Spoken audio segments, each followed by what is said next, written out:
माजी केंद्रीय मंत्री कपिल पाटील आणि आमदार किसन कथोरे यांच्यामधील राजकीय वैर काही संपलेलं नाहीये।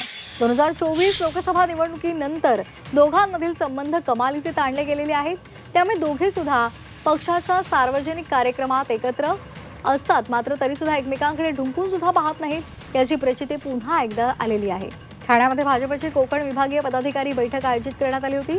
या बैठकीमध्ये आधी दीप प्रज्वलनासाठी सर्व नेते व्यासपीठावर आले होते। त्यावेळी वनमंत्री गणेश नाईक यांनी कपिल पाटील आणि किसन कथोरे यांना दोघांनाही हाक मारत मंचावर एकत्र यायला सांगितलं। दोघे सुद्धा ऐकत नसल्याचं पाहून तुमच्यापेक्षा मी मोठा आहे असा दमच भरला। त्यावेळी कार्याध्यक्ष रवींद्र चव्हाण यांनीही दोघांना एकत्र या, तीच बातमी हवी आहे असा आग्रह केलेला आहे। मात्र शेवटपर्यंत दोघे सुद्धा मंचावर एकत्र आलेले नाहीत। त्यामुळे चव्हाणांना अपेक्षित बातमी झालीच नाही आणि कपिल पाटील आणि कथोरे यांच्यामधील राजकीय वैर काही संपलेले नाहीये हे सुद्धा समोर आले। छत्रपती शिवाजी महाराज।